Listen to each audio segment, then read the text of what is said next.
video, I'm going to talk about some activities that you can do to reset your life around the new year. And in the next 5 days, I'm actually going to be filming myself doing these activities on my channel to inspire you to do the same. These activities are designed for the ultimate reset. They are designed to inspire, to get you reflecting, to get you visioning, to get you feeling like you are ready for the new year. Step 1 of your New Year's reset is to design a New Year's ritual to step into the year feeling magical. Hold a little funeral for your year. You can take this as seriously or as lightly as you want. You can make it as spiritual or as practical as you want. Celebrate the year, grieve what you've lost, say goodbye to the things that no longer serve you, and welcome in the new. Author Elizabeth Gilbert has shared her personal ritual that she uses to transition from the old year to the new year, saying, I write down what I want to shed from the old year and what I want to welcome into the new year. Then I burn the paper and bring the ashes to the nearest body of water and let it go. It's worth the trouble to invent a little ceremony at this moment of transition because it's a big moment. Your way of shedding the old and welcoming the new might look totally different, but I think there is something magical to adding a bit of ritual behind it, to making things a little more symbolic than just writing in a notebook. Step 2 of your New Year's reset is to create a vision board. Thankfully, a vision board no longer needs to look like this. It can look like this, it can look like this, it can even look like this. Creating a vision board for me is like putting up the Christmas tree, but it's the New Year edition. It just screams, the new year is here. Vision boards are usually linked to the movie The Secret as well as Law of Attraction. I don't back Law of Attraction because I refuse to believe that someone could attract horrible tragedies. I refuse to believe that the awful news stories that I believe are created because someone had bad vibes, had bad thoughts. I don't think that the universe picks and chooses who it will bless and who it will throw to the wolves. I think what drove the nail in the coffin for me was stumbling across an article where a person talked about how they attracted their school bullies by their negative thoughts. It's an absolute no from me. In saying that, I don't just want to rag on something that doesn't feel good for me. I have my own set of beliefs that I feel support me in a way that I think Law of Attraction does to some people. I wanted to throw these beliefs out there for those people who also don't find that they vibe with Law of Attraction, who kind of feel icky about it, but still are attracted to the idea of there being something a little bit magical about being able to create your own reality. These might be the sort of beliefs that you want to embrace. I think our minds are incredibly powerful. I believe that your subconscious, your mind can be used as a tool. I believe in the power of belief to a point. I do believe that we can influence our beliefs, and when we influence our beliefs, it changes how we act,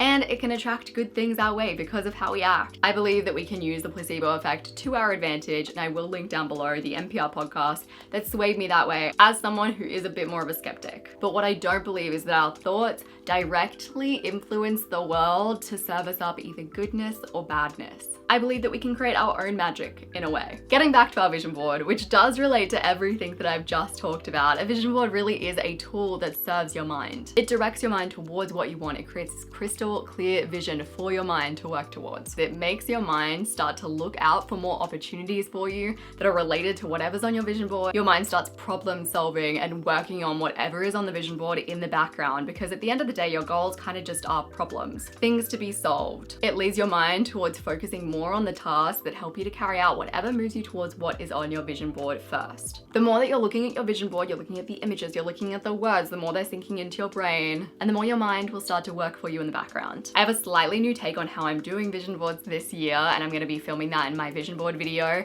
If that video is up, it'll be linked in the reset playlist down below. Step 3 of your New Year's reset is to choose how to expand your mind in the new year. Start by picking what you want to revisit in your new year. So videos, books, podcasts, articles. One of my favorite videos that I've made in a while is titled, You Don't Need New Ideas, You Need More Action. It is so easy to fall into the pattern of constantly searching for the little nugget of wisdom that is gonna just magically poof, change your life. It leads you to become dismissive. You start dismissing all of this advice that you've read before because you're like, well, that didn't do it, so I've got to look for something new.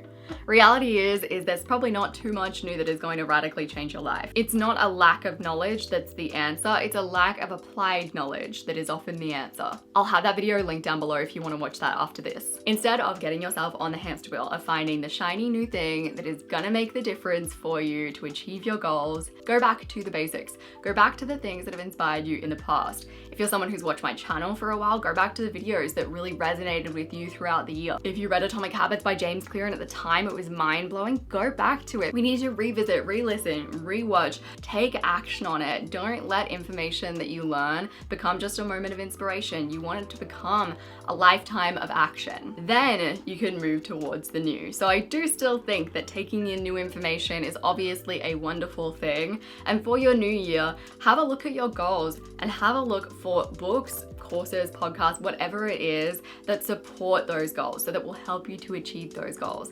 Ask yourself, what books are going to make the biggest difference towards these goals, and get them out from the library. Create a playlist of podcast episodes, hop on Audible, whatever you need to do. Step 4 of your New Year's reset is to tie up loose ends. Every month or two for the last few years, I've done a life admin day. A whole day doing the little tasks that just get away from you. Doing things like finally booking my car service appointment, cashing a check, organizing an area of my house, cleaning my lounge. Things that are dwelling on my mind, killing me softly, are the things that I do on my life admin days. These are the things that are easy to never get around to doing. Sometimes these things make a huge impact for years to come, like if you finally book a therapy appointment or set up a house savings account and an automatic deposit. Sometimes the impact is more subtle, but it's still there. Do your future self a favor by walking into the new year with as many of your little life admin style tasks ticked off, giving yourself a clean slate for the new year where you don't have a pile of little things to do on your mind. If you're like, that sounds like a good idea, but I don't really feel motivated to do that, I have a whole playlist of all of my life admin videos that you can watch to get you inspired. The link for that is down below. I find that watching people do things is really motivating, and you can binge these videos in the background as you do your own life admin days. Step 5 of your New Year's reset is to reflect on the previous year. So at the end of every year, I really like to close out the year prior by doing a bit of reflection and a bit of a review. And last year I did something slightly different to what I normally do. I did a bit of a yearly recap, and it was almost like a Spotify Wrapped,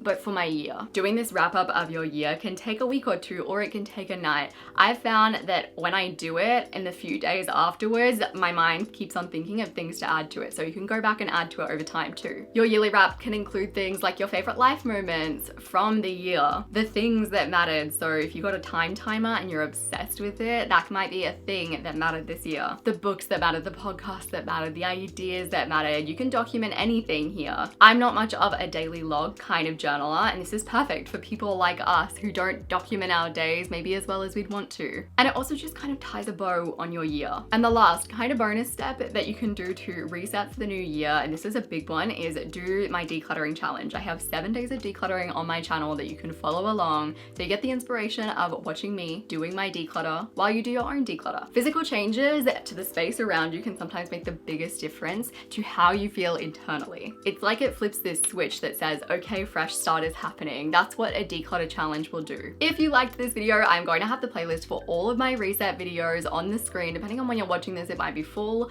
or it could only have a few videos on it. That's going to be linked on the screen as well as down below. I appreciate you so very much, and I will see you soon.